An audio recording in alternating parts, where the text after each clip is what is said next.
बिस्मिल्लाहिर्रहमानिर्रहीम। अस्सलाम वालेकुम। और कैसे हैं आप सब लोग? अल्लाह ताला आपको अपने अपने घरों में खुश रखे। आज मैं हांडी कबाब लेकर आई हूँ जो कि बहुत ही मज़े की बनी थी। तो चलिए शुरू करते हैं। बिस्मिल्लाहिर्रहमानिर्रहीम। कीमा लिया है मैंने 250 ग्राम, यानी कि 1 पाव कीमा है मेरे पास। और ये इधर मसाले लिए हैं मैंने। प्याज 1 अदद ली है, हरा धनिया थोड़ा सा लिया है, 1 हरी मिर्च ली है, ज़ीरा पाउडर लिया है 1/2 टीस्पून, नमक लिया है 1/2 टीस्पून, लहसुन अदरक पेस्ट 1 टीस्पून है, गरम मसाला 1/2 टीस्पून है, भुने चने का पाउडर 1 टीस्पून है, धनिया पाउडर 1/2 टीस्पून है, काली मिर्च का पाउडर 1/2 टीस्पून है, सफ़ेद मिर्च का पाउडर 1/2 टीस्पून है। इन सबको मैं कीमे में मिलाकर कीमे को अच्छी तरह से पीस लूँगी। आप चाहें तो इसमें सफ़ेद मिर्च का पाउडर और काली मिर्च का पाउडर बढ़ा सकते हैं। कीमे में ये सारे मसाले मिलाकर मैंने इसको चॉपर में पीस लिया है। अब इसको मैं थोड़ी देर के लिए रख दूँगी। अब इधर हमने एक पैन लिया है और उसमें 1/2 कप ऑयल डाल दिया है। 2 अदद दरमियाने साइज़ की प्याज को मैंने पीस कर पेस्ट बना लिया है, वो इसमें मैं शामिल कर दूँगी।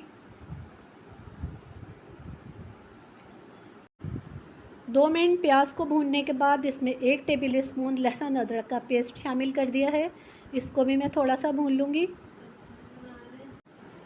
3 अदद टमाटर लेकर मैंने उसको काट के इसमें शामिल कर दिया है।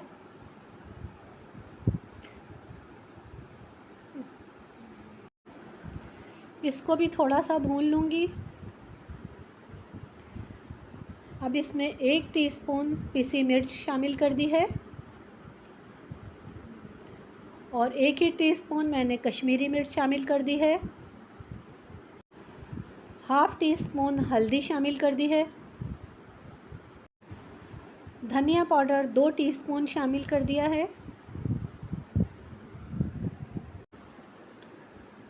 ज़ीरा पाउडर 1/2 टीस्पून शामिल कर दिया है। और इसमें अब मैं नमक शामिल करूँगी 1/2 टीस्पून। नमक हम कीमे में भी डाल चुके हैं। आप अपने टेस्ट के मुताबिक डालिएगा। मिर्च और नमक आप अपने हिसाब से रखिएगा। अब इन सब मसालों को मैं थोड़ा सा भूनूंगी।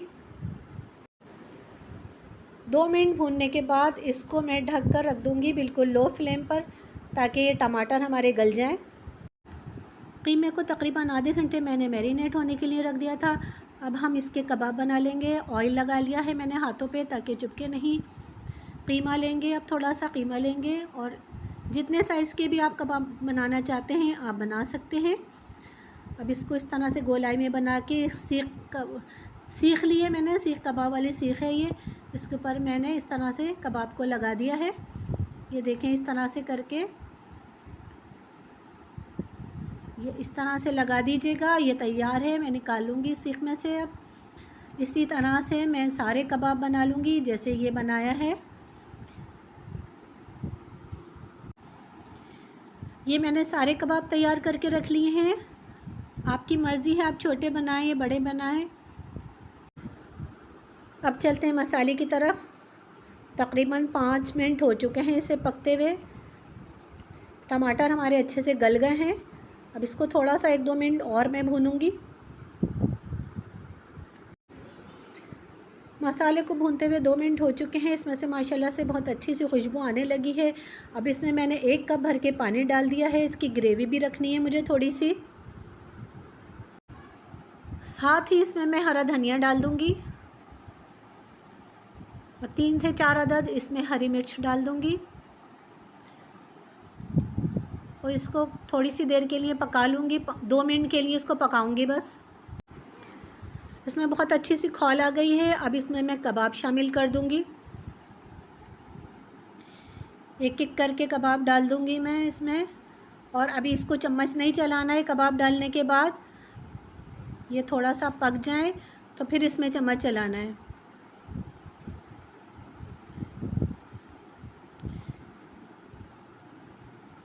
ये सारे कबाब मैंने इसमें डाल दिए हैं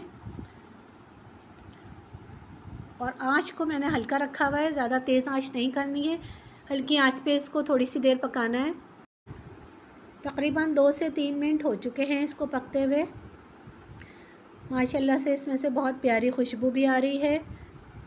अब इसमें थोड़ा सा मैं चम्मच भी चला दूँगी। मैंने बीफ का कीमा लिया है, थोड़ा सा ये गलेगा भी, आप चाहें तो चिकन भी ले सकते हैं। अब इसको 5 मिनट और पकाऊंगी मैं। माशाल्लाह से 5 मिनट हो गए इसको पकते, माशाल्लाह से बहुत अच्छे से तैयार हुआ है। बस इतनी ही ग्रेवी रहेगी। अब मैं चूल्हा बंद कर दूंगी और कोयले की धुनी दूंगी। एक कटोरी रख दी है मैंने, उस पर कोयला रख दिया है। इस पर मैं अब ऑयल डाल दूंगी। इसमें बिल्कुल बारबेक्यू का फ्लेवर आ जाएगा धुनी देने से। अब इसको मैं ढक दूंगी ताकि इसमें अच्छा सा फ्लेवर आ जाए। माशाल्लाह से बहुत प्यारी खुशबू आ रही है। ये हो चुके हैं, इसको अब मैं कोयले को निकाल लूँगी। बहुत ही प्यारी खुशबू आ रही है माशाल्लाह से। मैंने हल्की सी ग्रेवी रखी है, आप चाहें तो इसको बिल्कुल भुना हुआ भी बना सकते हैं। ये तैयार हो चुके हैं माशाल्लाह से, बहुत प्यारी खुशबू आ रही है इसमें। अगर आपको मेरी रेसिपी पसंद आई है तो मेरे चैनल को सब्सक्राइब ज़रूर करिएगा और बेल आइकन को ज़रूर दबाइएगा। उससे मेरी हर आने वाली नई रेसिपी सबसे पहले आपको देखने के लिए मिलेगी।